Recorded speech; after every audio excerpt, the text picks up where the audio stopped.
సూర్యాపేట జిల్లా కోదాడ పట్టణంలోని Guduguntla Appayya function hall నందు నల్లగొండ పార్లమెంటు బీఆర్ఎస్ పార్టీ అభ్యర్థి శ్రీ కంచెర్ల కృష్ణారెడ్డికి మద్దతుగా నిర్వహించనున్న కోదాడ అసెంబ్లీ నియోజకవర్గం బీఆర్ఎస్ పార్టీ ముఖ్య కార్యకర్తల సన్నాహక సమావేశం కోదాడ నియోజకవర్గం బీఆర్ఎస్ పార్టీ ఇన్ఛార్జి మాజీ శాసనసభ్యులు బొల్లం మల్లయ్య యాదవ్ అధ్యక్షతన ఏర్పాటైన ఈ సమావేశానికి ముఖ్య అతిథిగా మాజీ మంత్రి Suryapet MLA Shri Guntakandla Jagadish Reddy, Nalgonda parliament BRS party అభ్యర్థి కంచెర్ల కృష్ణారెడ్డి, జిల్లా పార్టీ అధ్యక్షులు బడుగుల లింగయ్య యాదవ్ హాజరై సభను ఉద్దేశించి మాట్లాడుతూ రాష్ట్రంలో రైతులు పంటలు ఎండిపోయి కన్నీరు మున్నీరవుతున్నారని, 100 రోజులకే కాంగ్రెస్ ప్రభుత్వం పరిపాలనలో తిరిగి బావులు పూడికలు తీసుకోవాల్సిన పరిస్థితి రైతులకు రానే వచ్చిందన్నారు.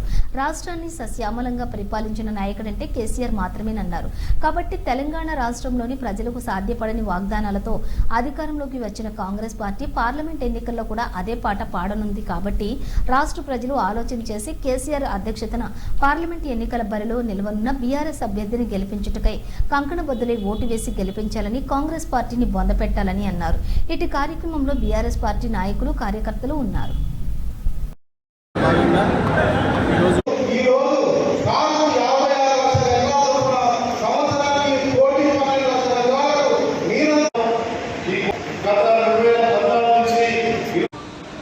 వాళ్ళ వారసులు ఉన్న రోజులు మళ్ళీ ఇప్పుడు గుర్తుకొస్తుంది.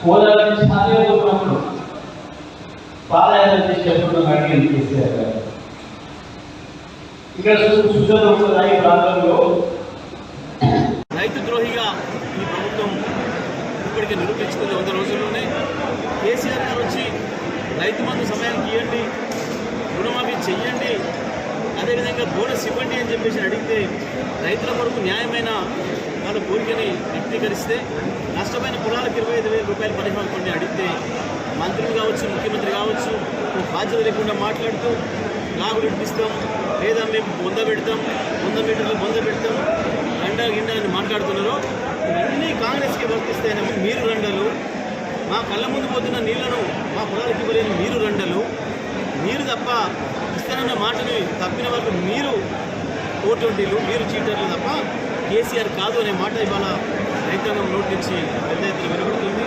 మహిళల్ని మోసం చేసిండ్రు, యువకుల్ని మోసం చేసిండ్రు, విద్యార్థిని మోసం చేసిండ్రు. ఒక వర్గం అని వదిలిపెట్టకుండా ప్రతి ఒక్కరిని మోసం చేసిన కాంగ్రెస్ పార్టీని బొందబెట్టాలి. కాంగ్రెస్ పార్టీ